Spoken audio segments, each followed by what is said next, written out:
Assalamualaikum warahmatullahi wabarakatuh. Kami dari kelompok pertemuan 10 akan mempresentasikan tentang analisis kasus bom bunuh diri Polrestabes Medan tahun 2019. Perkenalkan, nama saya Hanif Vendar Agustin dengan NPM 23.020. Perkenalkan, nama saya Indra Putra Pratama dengan NPM 23.2096. Perkenalkan, nama saya Andreas Ari dengan NPM 23.202. Perkenalkan, nama saya Salvi Agustina dengan NPM 23.217. Perkenalkan, nama saya Siti Fatima Isma dengan NPM 23.366. Perkenalkan, nama saya Nadia Rahmani Milar dengan NPM 23.338. Kronologi kasus bom bunuh diri di Polrestabes Medan 2019. Pada Rabu 13 November 2019 sekitar pukul 08.45 WIB terjadi bom bunuh diri di Kompleks Polrestabes Medan beralamat di Jalan HM Said, Kelurahan Sidorame Barat 1, Kecamatan Medan, Medan Perjuangan, Kota Medan, Sumatera Utara. Ledakan terjadi di area halaman parkir di dekat kantin dan ruang pelayanan SKCK. Beberapa menit setelah apel pagi selesai, saat lokasi sedang ramai masyarakat yang sedang mengurus SKCK untuk keperluan pendaftaran CPNS. Pelaku bernama Rabial Muslim Nasution, warga negara Indonesia, laki-laki umur 24 tahun, menyamar sebagai pengemudi Gojek online dan membawa ransel berisi bahan peledak. Bom meledak di tengah kerumunan, menyebabkan 6 orang luka-luka, 4 polisi, 1 pegawai harian lepas, dan 1 warga sipil. Sementara pelaku tewas di tempat setelah kejadian. Lokasi disterilkan oleh Densus 88 bersama Polda Sumut melakukan olah TKP serta pengembangan jaringan. Berikut analisis kasusnya. Lokus tindak pidana. Lokus tindak pidana adalah tempat terjadinya perbuatan pidana. Berdasarkan pasal 11 KUP baru, dalam kasus ini lokus delikti berada di Kompleks Polrestabes Medan. Yang kedua, analisis teori lokus delikti. Terdapat beberapa teori delikti antara lain teori perbuatan, alat, akibat, dan beberapa tempat. Dalam kasus ini, bom bunuh diri Polrestabes Medan menggunakan teori fisik karena tindakan kekerasan yaitu peledakan bom dilakukan secara langsung di lokasi tempat, yaitu Polrestabes Medan. Yang ketiga, tempus tindak pidana. Tempus tindak pidana adalah waktu terjadinya perbuatan pidana yang mengacu pada pasal 10 KUP baru. Tempus ditentukan berdasarkan suatu perbuatan dilakukan yaitu pada Rabu 13 November 2019 sekitar pukul 08.45. Yang keempat, analisis teori tempus delikti. Beberapa teori tempus delikti meliputi teori waktu perbuatan, waktu alat kerja, waktu akibat, dan beberapa waktu. Dalam kasus ini menggunakan teori waktu perbuatan fisik. Tempus delikti ditempatkan pada saat bom diledakkan yaitu 13 November 2019. Yang kelima, hukum negara yang digunakan. Penentuan hukum negara berdasarkan pada asas teritorial sebagaimana pasal 4 KUP baru. Peristiwa bom bunuh diri terjadi di Medan, wilayah negara Kesatuan Republik Indonesia.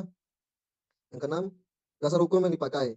Analisis ini menggunakan Undang-Undang Nomor 1 Tahun 2023 KUP baru dan Undang-Undang Nomor 5 Tahun 2018 tentang terorisme. Pasal relevan yaitu pasal 4, pasal 10, pasal 11, pasal 17, pasal 20, pasal 23, pasal 24, pasal 31 sampai 36, pasal 40 sampai 44, pasal 64, pasal 65, pasal 123, pasal 126 sampai 143, dan pasal 158 KUP baru, dan pasal 6 Undang-Undang Nomor 5 Tahun 2018 itu tentang terorisme. Baik, selanjutnya ada subjek hukum. Merujuk pada pasal 6 Undang-Undang Nomor 5 Tahun 2018, maka subjek hukum yang menjadi sasaran norma dalam rumusan pasal 6 Undang-Undang Nomor 5 Tahun 2018 adalah setiap orang. Selanjutnya, perbuatan yang dilarang.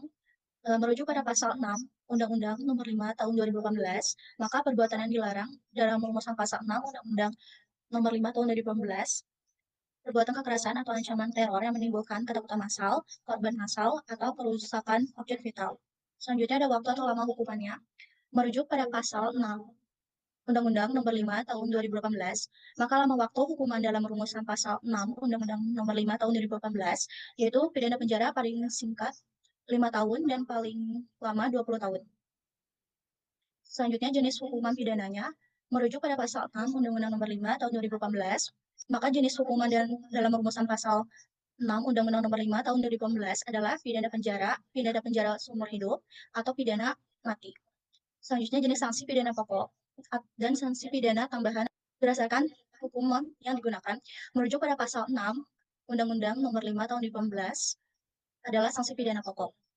Selanjutnya, kepentingan hukum yang dilindungi. Pasal 6 Undang-Undang Nomor 5 Tahun 2018 melindungi kepentingan hukum negara karena termasuk pemberantasan terorisme.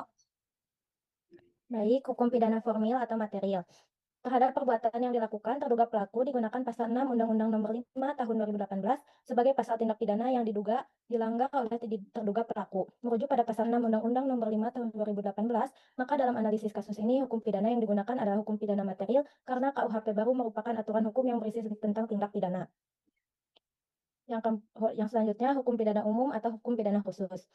Terhadap perbuatan yang dilakukan terduga pelaku digunakan pasal 6 Undang-Undang Nomor 5 Tahun 2018 sebagai pasal tindak pidana yang diduga dilanggar oleh terduga pelaku. Merujuk pada pasal 6 Undang-Undang Nomor 5 Tahun 2018, maka dalam analisis kasus ini hukum pidana yang digunakan adalah hukum pidana khusus karena Undang-Undang Nomor 5 Tahun 2018 berlaku bagi orang-orang tertentu seperti pejabat negara, anggota militer, atau orang-orang yang melakukan tindak pidana tertentu. Baik, yang selanjutnya lex specialis atau lex generalis. Merujuk pada analisis poin 14 bahwa dalam analisis kasus ini hukum pidana yang digunakan adalah hukum pidana umum, mengingat juga bahwa Undang-Undang Nomor 5 Tahun 2018 merupakan hukum pidana khusus, maka dalam kasus yang dianalisis ini dasar hukum yang digunakan merupakan lex specialis. Selanjutnya, dikodifikasi atau tidak. Hukum pidana yang tidak dikodifikasi. Merujuk pada analisis poin 14 bahwa dalam analisis kasus ini hukum pidana yang digunakan adalah Undang-Undang Nomor 5 Tahun 2018 sebagai hukum pidana khusus, serta mengingat juga bahwa Undang-Undang Nomor 5 Tahun 2018 merupakan aturan hukum yang pengaturannya tidak disusun dan dirangkum ke dalam sebuah kitab undang-undang, maka dalam kasus yang dianalisis ini dasar hukum yang digunakan merupakan hukum pidana yang tidak dikodifikasikan. Selanjutnya, tindak pidana formil atau tindak pidana material.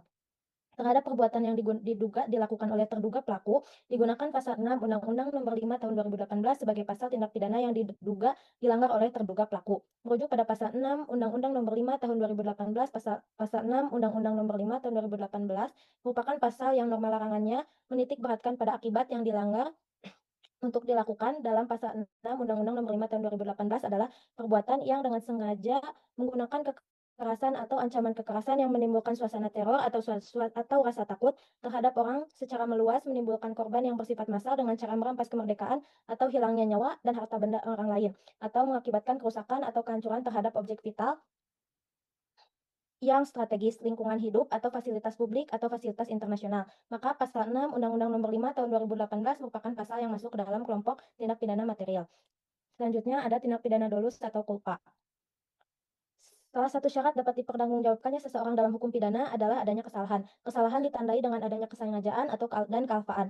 Merujuk pada ketentuan pasal 36 ayat 2 KUHP baru, kesengajaan dalam KUHP baru tidak lagi menjadi unsur tindak pidana karena perbuatan yang memenuhi unsur-unsur suatu tindak pidana dipandang telah dilakukan dengan sengaja, kecuali delik culpa atau kealpaan. Dalam kasus yang dianalisis, perbuatan terduga pelaku diduga melanggar pasal 6 Undang-Undang Nomor 5 Tahun 2018. Kesimpulannya, terhadap perbuatan yang dilakukan terduga pelaku digunakan pasal 6 Undang-Undang Nomor 5 Tahun 2018 sebagai pasal tindak pidana yang diduga dilanggar oleh terduga pelaku. Merujuk pada pasal 6 Undang-Undang Nomor 5 Tahun 2018, maka dalam analisis kasus ini, tindak pidana yang dilakukan oleh terduga pelaku merupakan tindak pidana dolus. Baik, lanjut ke tindak pidana komisionis dan komisionis per omissionem. Untuk A, tindak pidana komisionis yaitu aktif ya, karena tindak pidana yang hanya dapat terjadi melalui perbuatan aktif, yaitu pada pasal 6 Undang-Undang Nomor 5 Tahun 2018 berisi larangan penggunaan kekerasan atau ancaman dan hanya bisa dilakukan secara aktif. Jadi kasus ini merupakan tindak pidana komisionis. Nah, untuk yang B, tindak pidana omissionis yaitu pasif. Tindak pidana yang dilakukan dengan pembiaran atau perbuatan pasif, unsur kekerasan atau unsur ancaman, dalam pasal 6 Undang-Undang Nomor 5 Tahun 2018 mustahil terjadi secara pasif, jadi bukan tindak pidana omisionis. Dan yang C, tindak pidana komisionis per omissionem. Tindak pidana yang dapat dilakukan aktif atau pasif. Pasal 6 Undang-Undang Nomor 5 Tahun 2018, masyarakat tindakan aktif, jadi bukan tindak pidana komisionis per omissionem. Untuk yang ke-20, tindak pidana biasa ataupun tindak pidana aduan. Untuk A, poin A, tindak pidana biasa dapat diproses tanpa pengaduan, yaitu tertera dalam pasal 6 Undang-Undang Nomor 5 Tahun 2018 yang berbunyi tidak memuat syarat pengaduan, jadi termasuk tindak pidana biasa. Dan untuk tindak pidana aduan, ini hanya dapat diproses jika ada pengaduan dan harus ditegaskan dalam Undang-Undang pasal 6 Undang-Undang Nomor 5 Tahun 2018 tidak mencantumkan syarat aduan, jadi bukan tindak pidana aduan. Untuk ke-21, tindak pidana umum ataupun tindak pidana khusus. Poin A, tindak pidana umum diatur dalam hukum pidana umum, misalnya KUHP, yaitu pasal 6 Undang-Undang Nomor 5 Tahun 2018. Bukan bagian dari KUHP, jadi bukan tindak pidana umum. Ada pula tindak pidana khususnya, ini diatur dalam undang-undang di luar KUHP. Pasal 6 Undang-Undang Nomor 5 Tahun 2018 terdapat dalam undang-undang khusus terorisme. Jadi ini merupakan tindak pidana khusus. Dan yang ke-22, unsur melawan hukum. Unsur melawan hukum bisa berupa bertentangan dengan hukum ataupun hak tanpa hak, melanggar hukum secara melawan hukum, yaitu terdapat dalam pasal 6 Undang-Undang Nomor 5 Tahun 2018. Tidak memuat satupun dari frasa tersebut. Tidak ada rumusan eksplisit unsur melawan hukum dalam pasal ini. Ke-23, model perumusan sanksi pidana. Ada 4 model, yaitu tunggal, alternatif, kumulatif, hingga kombinasi. Pasal 6 Undang-Undang Nomor 5 Tahun 2018, yaitu sanksi dirumuskan secara alternatif. Yaitu ada pilihan jenis sanksi. Nah, tidak ada kata dan atau bentuk tunggal merupakan model, yaitu alternatif. Dan unsur subjektif berkaitan dengan batin ataupun niat pelaku, yaitu sengaja, maksud, rencana, takut, dan lain-lain. Nah, unsur kesengajaan itu tersirat karena pasal memakai frasa dengan sengaja. Ya, dan adapun keapaan, yaitu tidak ada, dan maksud frasa takut, perencanaan, yaitu tidak dirumuskan dalam pasal ini. Untuk unsur subjektif yang ada hanya sengaja, yaitu implisit. Nah, untuk 25, unsur objektif. Unsur objektif yaitu perbuatan, akibat, secara tambahan, keadaan tertentu, yaitu mengacu pada pasal 6 Undang-Undang Nomor 5 Tahun 2018. Dan ada pula perbuatan, yaitu menyebarkan dan mengembangkan, yaitu tertera ya dalam pasalnya. Ada juga akibat, yaitu suasana teror atau rasa takut terhadap orang secara meluas dan menimbulkan korban yang bersifat masalah dengan cara merampas kemerdekaan atau hilangnya nyawa dan harta benda orang lain atau mengakibatkan kerusakan dan kehancuran terhadap objek vital yang strategis di lingkungan hidup atau fasilitas publik. Ada juga syarat tambahan tidak tertera dalam pasal, keadaan tertentu pun tidak ada. Ada juga unsur objektif, yaitu perbuatan plus akibat.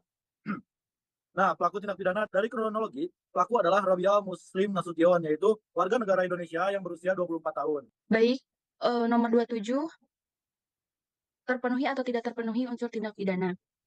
Yang pertama, yaitu unsur setiap orang. Unsur setiap orang dalam pasal 6 Undang-Undang Nomor 5 Tahun 2018 ditujukannya kepada subjek hukum yang dimaksud adalah terduga pelaku tindak pidana. Subjek hukum terbagi ke dalam dua, yaitu baik orang maupun badan hukum. Dalam kasus ini, unsur subjek hukum yang mengemukakan adalah orang, yang mana terbukti di dalam kronologi kasus terdapat kalimat Rabial Muslim Nasution, WNI laki-laki 24 tahun. Yang kedua yaitu unsur dengan sengaja menggunakan kekerasan atau ancaman kekerasan. Dalam pasal 6 Undang-Undang Nomor 5 Tahun 2018, yaitu dengan sengaja menggunakan kekerasan atau ancaman kekerasan. Makna kata dengan sengaja menurut Kamus Besar Bahasa Indonesia yaitu dimaksudkan atau direncanakan. Makna kata menggunakan kekerasan atau ancaman kekerasan menurut Kamus Besar Bahasa Indonesia yaitu kekerasan diartikan dengan perihal yang bersifat berciri khas perbuatan seorang yang menyebabkan cedera atau matinya orang lain atau menyebabkan kerusakan fisik. Nah, dalam kronologi kasus, pelaku membawa ransel yang berisi bahan peledak atau bom lalu meledakkannya di tengah kerumunan masyarakat dan anggota kepolisian yang mengakibatkan 6 orang luka-luka serta pelaku tewas. Peristiwa tersebut merupakan bentuk kekerasan fisik yang nyata dan mencerminkan tindakan yang memenuhi unsur normatif pada pasal tersebut. Yang selanjutnya yaitu unsur menimbulkan suasana teror atau rasa takut secara meluas. Dalam kronologi kasus, terbukti melalui dampak yang timbul setelah ledakan terjadi, aksi bom bunuh diri di area pelayanan publik dan institusi penegakan hukum menciptakan kepanikan, rasa takut, serta gangguan keamanan di tengah masyarakat. Dalam kronologi kasus juga, aksi bom bunuh diri di area pelayanan publik dan institusi penegakan hukum menciptakan kepanikan, rasa takut, serta gangguan keamanan di tengah masyarakat.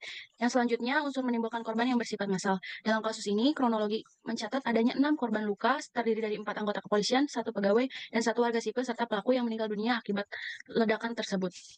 Jumlah korban lebih dari 1 orang menunjukkan bahwa akibat dari tindakan tersebut bersifat massal dan bukan insiden yang hanya berdampak pada individu tertentu. Selanjutnya yaitu unsur kerusakan terhadap objek vital strategis atau fasilitas publik. Berdasarkan kronologi, lokasi kejadian berada di area Polrestabes Medan, yaitu bagian dari institusi keamanan negara yang secara hukum dikategorikan sebagai objek vital strategis. Selanjutnya, nomor 28, yaitu jenis kesengajaan dalam kasus. Dalam kasus ini, bentuk kesengajaan terduga pelaku adalah kesengajaan sebagai dimaksud, di mana niat pelaku yang mana secara sadar, terencana, dan sengaja adalah melakukan perbuatan, yaitu meledakkan bom bunuh diri untuk mencapai suatu tujuan utama atau maksud untuk mencapai akibat yang yaitu menggunakan kekerasan bom untuk menimbulkan suasana teror, korban, atau kerusakan.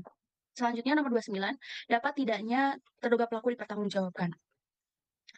Pelaku dapat dipertanggungjawabkan karena yang pertama, perbuatannya melawan hukum yang mana diatur dalam Undang-Undang Nomor 5 Tahun 2018, tidak ada alasan pembenar atau pemaaf, selanjutnya usianya sudah dewasa yang mana 24 tahun dan tidak ada indikasi gangguan jiwa.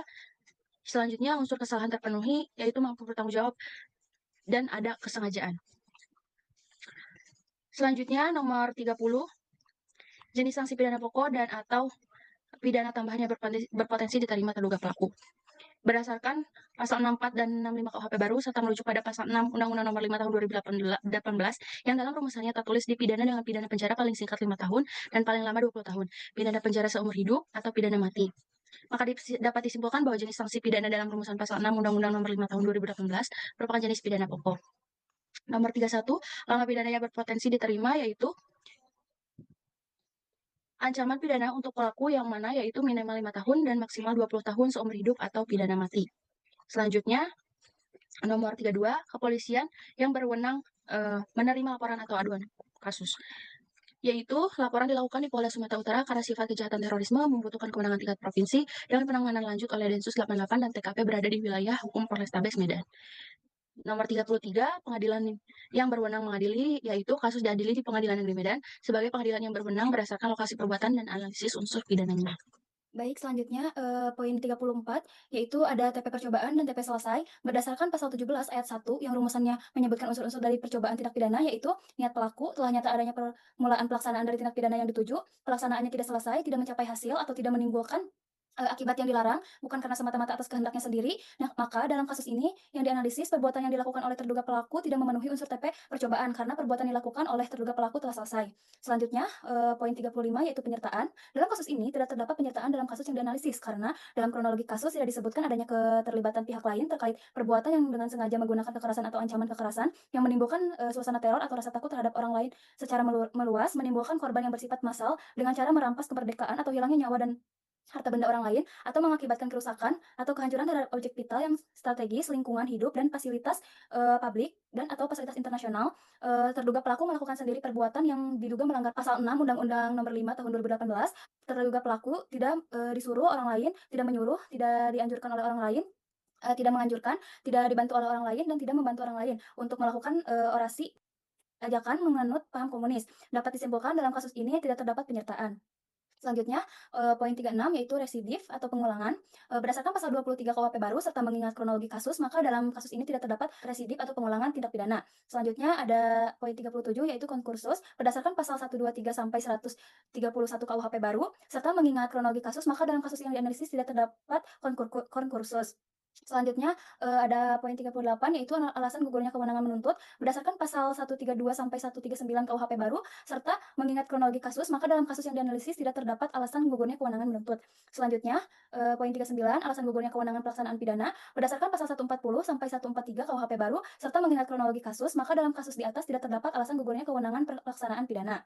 Yang terakhir, poin 40 yaitu pemberatan pidana berdasarkan 58 dan 59 KUHP baru serta mengingat analisis pada nomor 36 dan kronologi kasus, maka dalam kasus yang dianalisis tidak terdapat pemberatan pidana. Baik, selanjutnya ada kesimpulan berdasarkan analisis terhadap kasus bom bunuh diri di Polrestabes Medan tanggal 13 November 2019 dapat disimpulkan bahwa perbuatan pelaku memenuhi unsur tindak pidana terorisme sebagaimana diatur dalam KUHP baru dan Undang-Undang Nomor 5 Tahun 2018. Lokus delikti ini berada di komplek Polrestabes Medan dan tempus deliktinya pada pukul 8.45 WIB sehingga yurisdiksi hukum Indonesia berlaku penuh sesuai pasal 4 KUHP baru.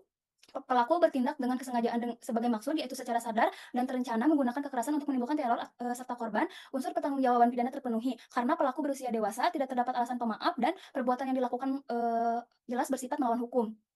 Perbuatan yang dilakukan melanggar pasal 6 Undang-Undang Nomor 5 Tahun 2018 dengan ancaman pidana pokok berupa penjara 5 sampai 20 tahun penjara seumur hidup atau pidana mati. Kepentingan hukum yang dilindungi adalah keamanan negara, ketertiban umum dan keselamatan masyarakat.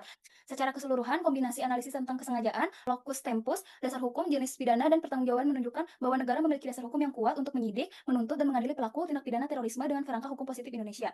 Baik, sekian presentasi dari kelompok kami. Mohon maaf apabila ada kesalahan atau kekurangan. Wabillahi taufiq wal hidayah. Wassalamualaikum warahmatullahi wabarakatuh.